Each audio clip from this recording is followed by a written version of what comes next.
Hi witches, so welcome to my hearth, so to speak. It's very, very high tech, I know. But today we're in my kitchen because today I wanted to share a recipe with you guys that is for Yule. So I've kind of caught the Yuletide spirit, not gonna lie, and I'm okay with that. We kind of decorated. My partner really loves Christmas and like the kind of Christmas spirit and stuff like that. So I go along with it. Like I'm down for it. I love like good cheer and like the true meaning of Christmas. So with all of that being said, I am trying to infuse a little bit of my witchy Yuletide stuff into the holiday season. And today's recipe is for mulled wine, though you can kind of change things around and make the traditional drink Wassail. Oh my gosh, hold on. We have a guest, you guys. Come here. He's gonna bite the shit out of me. Oh my god, look at this boy. Oh, this boy. Who's this boy? Who's that? Say hello to everybody. He does not want me to pick him up. Today I am going to just go through the ingredients super quick, and then I'm going to flip the camera around and I'm going to show you how to make it. It's pretty easy, as long as you guys know how to heat things up on a stove. So, the first thing you're going to need, of course, is wine. Now I picked up a very cheap bottle of wine because I'm filming this for a video, but honestly, like, because you're heating it up and adding stuff to it, you can kind of get away with using a cheaper wine, especially if you're making this for a lot of people. So I picked up a Merlot. I recommend a Merlot, a red wine with like a lot of fruity undertones. If you can look for something like that, maybe like a cherry or an apple, I don't know. Anyways, you can do whatever you want. If you wanted to make another kind of traditional drink called Wassail, which is an apple-based drink, you can actually just swap out the wine for apple cider or like unfiltered apple juice, and make Wassail. So it's kind of the same thing. The next thing you'll need, which I don't have because I don't like hard liquor, is some sort of brandy. You can add hard liquor to this. You don't have to. I don't really like to do it. I don't like mixing wine and liquor together. It just is a lot. So I choose to omit it, which is why it's not here today. So the next thing you're going to need are cloves, and yes, I got these in the spice aisle at the grocery store because I want food grade stuff. So not all of the herbs that you get at metaphysical stores should be ingested because they're not like food grade. This is like how I recommend getting simple herbs and stuff. So nothing wrong with being a McCormick type witch. It's fine. Next, and this is something I couldn't find because I live in the middle of nowhere, is star anise or star anise. So I looked everywhere for it, but again, I live in the middle of nowhere. Sometimes like stores will sell like mulling kits, like cider mulling or wine mulling kits around the holidays. So you should be able to find star anise or star anise in those little kits. It looks like a star, pretty easy to find. You might be able to find it at like a natural health store as well, but we don't have one of those around here because I live in a small town. It's fine.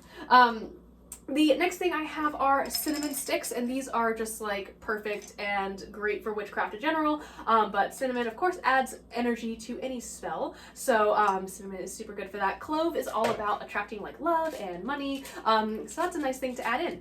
Yes. The next things you can add are nutmeg and allspice. I have allspice here. I ran out of nutmeg before I filmed this video because I forgot to check. I'm sorry. But both of those are also associated with like protection, prosperity, and stuff like that. So very prosperous drink. You can also add oranges, apples, and I have cranberries in the fridge. I have to get them out. But here are some oranges and apple slices that I sliced up. I chose to slice them into circles for aesthetic reasons, but also because there's a pentacle in the middle, which I think is beautiful. So this with some cranberries are going to go in there. You can also add fresh ginger. I feel like that kind of overwhelms it a little bit for me personally, but that is a-okay, whatever you want to do. Ginger's great. It's kind of like a flavor of the season if you think about gingerbread.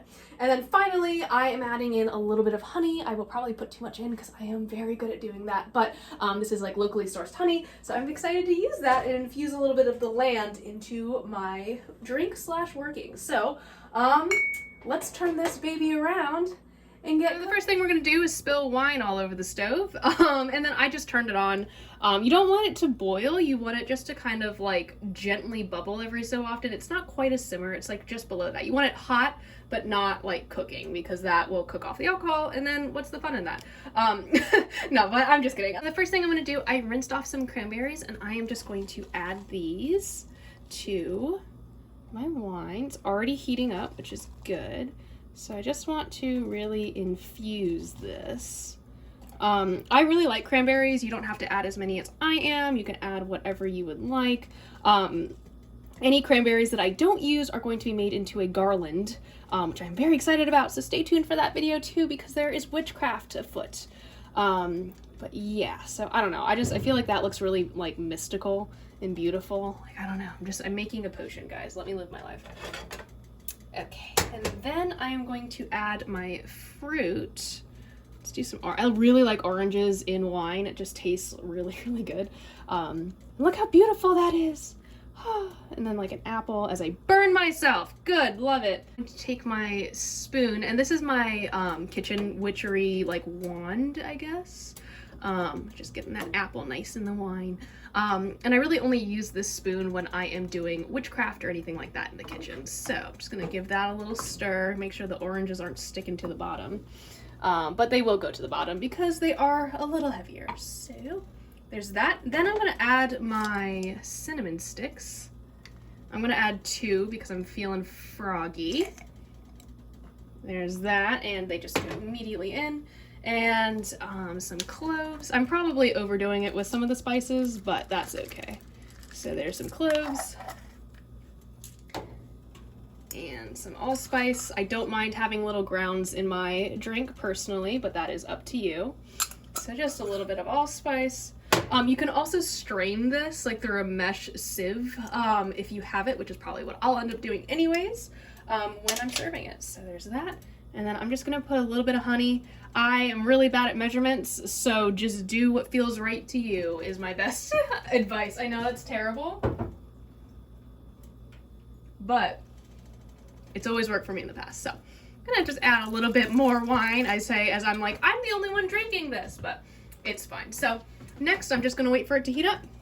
So another idea as it is heating, just because this struck me in the moment, by stirring clockwise, you are inviting things in. So you can invite in prosperity, not like you're inviting bad things in, no. You can invite in prosperity and peace and luck and love and all sorts of good holiday stuff.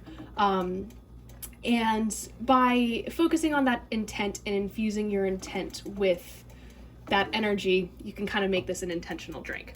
I don't know if you guys can tell, there's like a little bit of steam rising up off the pot, meaning that it is hot enough to drink. So I'm gonna sieve it into a cup and I will show you what that looks like. So I let this steep for a few minutes. I guess steep is the right word, but that's what it looks like. And I made, it's in my witch's brew cup, ha ha ha. It is super duper hot. I did taste it and I burned the hell out of my mouth. Definitely super cinnamony, maybe cut back to 1 cinnamon stick the next time I make it, especially in that amount. But if you are making it in a large quantity, do as thou will. And also remember that this is able to be done in a crock pot. So if you are throwing a Yule party, definitely want to have like some mulled wine there. I have a friend who did something similar, and I believe she used grape juice as well. So if you are not into the whole alcohol or like just don't like the taste of wine, she made that. I'm gonna see if I can try to find the recipe, and I will link it if I can find it. But this is how I make mulled wine. Oh, it's also called glue wine if you are in the German persuasion. I don't know if you follow German Yule traditions. So anyways, mulled wine, it's a great offering for deities, it's a great offering for Yuletide, and I hope you guys enjoyed it as much as I do. I'll see you guys later. Bye!